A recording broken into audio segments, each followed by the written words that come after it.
Ouais, on vous l'a dit avec nos trois commentateurs, Alexis, Martine, Jacques. On parle beaucoup d'immigration. On a tellement parlé d'immigration, vous savez, lors des dernières semaines. Peut-être commencer avec Martine, parce que Sébastien l'a évoqué.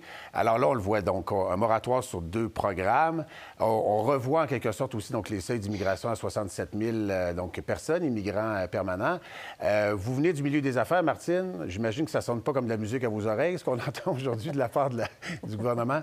Bien, vous avez raison, Olivier. Il faut bien se rappeler, là, d'abord, le Québec a besoin de l'immigration. On a besoin de l'immigration principalement pour 2 raisons. Pour des raisons démographiques qu'on connaît. On a une population vieillissante, donc il faut remplacer la population. On ne fait plus autant d'enfants qu'avant. C'est une réalité. N'en déplaise à M. Saint-Pierre Plamondon, c'est une réalité qui va demeurer. Et deuxièmement, on a des besoins aussi au niveau économique parce qu'on est presque au plein emploi au Québec, 4,6 de chômage seulement. Donc, il y a beaucoup d'entreprises qui peinent effectivement à combler les emplois, particulièrement dans plusieurs régions du Québec, à combler les emplois qu'ils ont ouverts. Alors, on s'est servi de l'immigration, de 2 types d'immigration au Québec, à savoir l'immigration permanente, dont on a parlé aujourd'hui, et aussi l'immigration temporaire. Maintenant, ce qui est arrivé, c'est qu'après la pandémie, on a accueilli un très, très, très grand nombre de travailleurs étrangers temporaires pour combler des besoins dans les entreprises. Et je vous dirais qu'on en a accueilli beaucoup. Et là, on est un petit peu pris dans cet engrenage-là où les entreprises se sont habituées d'avoir cette main-d'œuvre-là au sein de leur entreprise pour pouvoir continuer à servir leurs clients, continuer à produire ce qu'ils avaient à produire. Et là, bien, on se dit, il y en a tellement que ça a mis une pression sur la croissance de la population au Québec là, qui est très, très, très importante et on n'arrive plus à suffire à la demande, que ce soit en matière de logement ou autre. Alors, moi, je dis, il faut stopper l'hémorragie, mais ce que je constate, Olivier, c'est qu'à l'heure actuelle, on ne pourra pas, c'est pas sur la place publique et en jouant des joutes politiques, là, comme ce qu'on voit là, en faisant des annonces sur des moratoires pour ceci, puis le fédéral annonce d'autres choses. C'est pas comme ça qu'on va régler le problème. Il faut s'asseoir à tête reposée et faire une planification sérieuse des besoins du Québec pour le futur, mais pas sur la place publique et en jouant là, des gains politiques comme ce qu'on voit. C'est sûr, c'est une joute politique. Cela dit, la pénurie de main-d'œuvre est moins pire. Hein. Vous savez qu'il y a, par exemple, en 2022.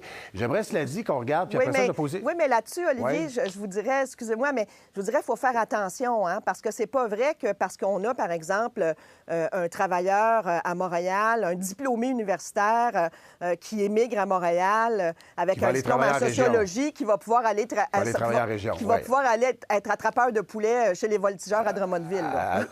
Assurément, et la pénurie est très différente, tout dépendant des régions. Peut-être avant d'aller, donc, à Alexis, aussi, donc, à Jacques, seulement qu'on regarde, parce qu'on a dit, donc, on limitait en quelque sorte, donc, l'immigration. Mais lorsqu'on regarde le chiffre de l'année prochaine, donc, on sera à 66 500, c'est quand même tout près du record. Donc, le record, c'était quoi en 2022? 68 700. Donc, ça avait reculé en 2023, 52 800. En 2024, alors c'est selon les prévisions du gouvernement, je tiens à dire, 61 450, 66 500. Et on a rappelé également, Jacques, que M. Legault avait dit en haut de 50 000, ce serait un peu suicidaire. Puis il avait aussi évoqué de la louisianisation. Alors, qu'est-ce que vous pensez de ce qui a été annoncé aujourd'hui, Jacques? Bien, moi, quand on aborde la question de l'immigration, j'aime bien la notion de permanence, au sens d'intégration, de participation, de contribution à la société québécoise, puis pas juste en fonction du marché du travail, mais aussi par rapport à ce que ça peut représenter sur le plan social, sur le plan culturel. Cela dit, moi, je suis assez d'accord avec Martine. Depuis le début, je suis de ceux qui disent il faut avoir une vision, il faut avoir une planification. On a l'impression qu'on improvise totalement. C'est vrai que la pression, elle est venue beaucoup par rapport à la pénurie de main-d'œuvre. Moi, je me rappelle, on faisait exactement ce débat-là l'automne dernier avec Gérald, et moi, je disais, bon, les seuils d'immigration permanente, 50, 60, 70, mais il y en a 400 000 migrants temporaires à côté. Qui ne sont pas comptabilisés. Eh bien, voilà. Alors là, qu'est-ce qu'on fait avec ce phénomène? Parce qu'il y a des besoins, effectivement, au niveau du marché du travail, mais j'ai parfois l'impression que la politique ou la petite politique prend le dessus sur ce que l'on devrait faire comme société, c'est-à-dire d'avoir une vision.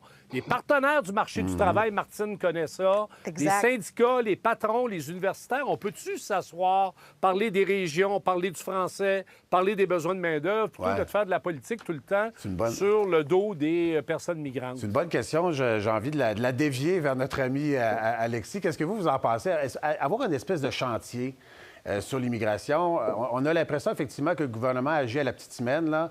Puis là, on va regarder voir ce que le PQ va annoncer, parce qu'évidemment, donc, il y a eu le programme du PQ il y a quelques jours. Qu'est-ce que vous en pensez, Alexis? Bien, d'abord, il faut dire que ce n'est pas un gros moratoire ni un gros gel. Dans les faits, on a vu les chiffres. L'augmentation, l'immigration permanente va augmenter en 2025. Alors, on se calme. Maintenant, finalement, le gouvernement, au lieu d'aller avec des propos irresponsables comme le fait de déporter 80 000 personnes, dit maintenant, bien, on suspend les nouvelles entrées, on va faire une consultation, on va faire une réflexion, tant mieux. Et finalement, en effet, peut-être qu'on pourra mieux coordonner l'immigration. Mais il faut rappeler certains chiffres, puis on dirait que c'est parfois oublié, là, mais le Canada, dans les 9 premiers mois de 2024, a vu 1 million de nouveaux arrivants. C'est la croissance de la population la plus rapide. À l'extérieur des pays d'Afrique, c'est le pays où il y en a le plus. Le Québec est le deuxième plus ouvert en Occident.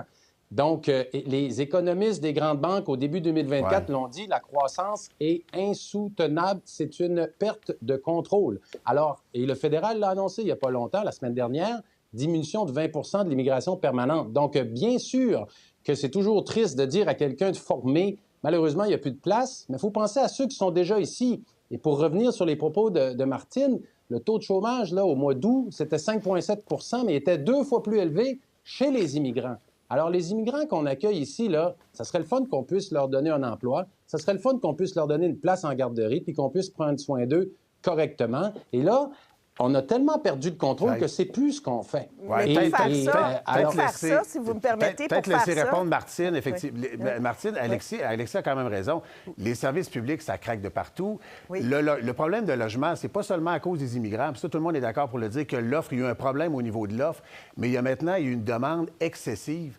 Alors, on peut pas seulement écouter ce que disent les organisations donc, du milieu du travail, là. Tout à fait. Je suis d'accord avec cette assertion-là. Maintenant, ce qu'il faut s'assurer, Olivier, peut-être que là-dedans, on a été moins bon au Québec, et je l'ai vécu moi-même dans plusieurs commissions parlementaires qui portaient sur la planification de l'immigration, justement, où on regardait c'est quoi les qualifications des gens qu'on accueille versus les besoins du marché du travail. Et ça, il faut s'assurer de l'arrimage entre les deux.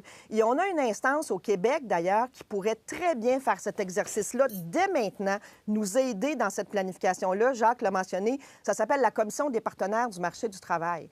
C'est une commission qui regroupe les instances patronales, les syndicats, les universités, les maisons d'enseignement, les groupes communautaires et qui est vouée, justement, dont la mission est justement de s'assurer que les besoins de main-d'œuvre sont bien comblés au Québec et que les travailleurs sont bien formés. Donc, on pourrait très bien confier un mandat à cette commission-là pour dire, bien, écoutez, là, quels sont les conseils que vous nous donnez pour planifier par rapport à ça, le mieux possible, dans le fond, l'arrimage entre les gens qu'on accueille et les besoins que nous avons. Il faut que je vérifie le temps de parole. Allez-y, Alexis, mais après ça, on va à la bien arrimer les besoins de main-d'œuvre avec les gens qui arrivent. Tout le monde est d'accord avec ça.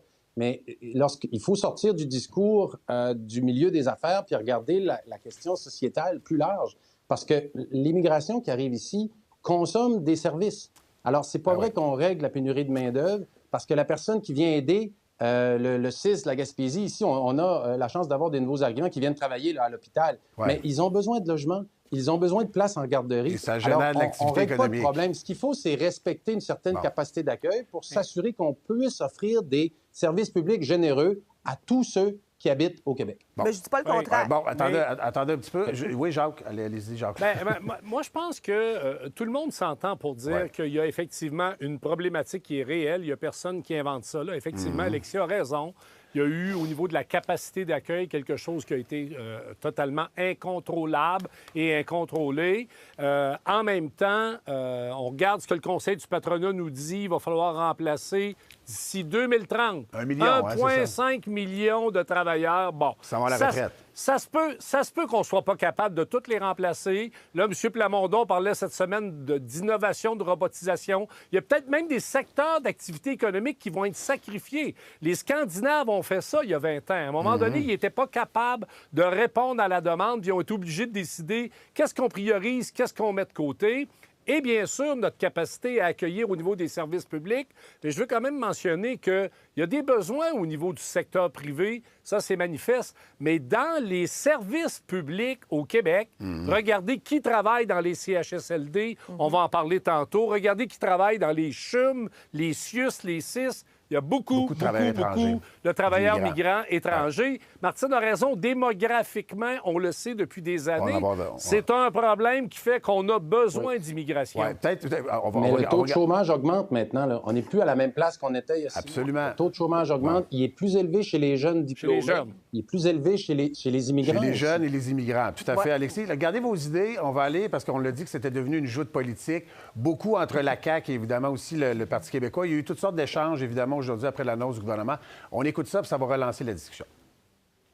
C'est pas tant que la CAQ devient péquiste, c'est que la CAQ n'a aucun contrôle de ses dossiers ni aucune planification. Donc, ça nous fait plaisir de leur fournir une planification avec des documents de 90 pages, qui a des notes de bas de page, puis qui a des données statistiques, puis qui a une réflexion. En 2018, je disais, les immigrants, il faut en prendre moins, puis en prendre soin. Puis le PQ était contre ça. Donc, il était contre la baisse du nombre d'immigrants. Là, il se rallie à nous autres. Et tout à coup, il dit que c'est nous qui changeons d'idée. C'est le PQ qui a changé d'idée, franchement. Sérieusement, quand le Parti québécois s'attribue nos politiques en immigration, il se donne une importance qu'il n'a pas. Bon, alors là, c'est moi, puis c'est pas moi, puis c'est toi, puis c'est bon, OK. Alors, un dernier tour de table rapide. Est-ce que c'est, on va commencer par Alexis, est-ce que c'est le Parti québécois qui est en train de forcer la main à la CAQ, puis est-ce qu'il y a une forme de surenchère entre les deux actuellement, là? Sincèrement, on s'en fout tellement, là. C'est tellement pas important de savoir d'où ça vient. Moi, je trouve que c'est de l'enfantillage. Alors, vous savez, le PQ a déposé un plan. M. Roberge dit qu'il l'avait prévu avant. Il n'y a pas moyen de vérifier. Puis c'est pas important. On a une immigration hors de contrôle. Il faut la coordonner. Il faut que le Québec ait un plan qui a de l'allure pour intégrer correctement et qu'il fasse une démarche de consultation. Puis il faut aussi que le fédéral soit arrimé avec ça. Puis c'est ça qui compte. Martine?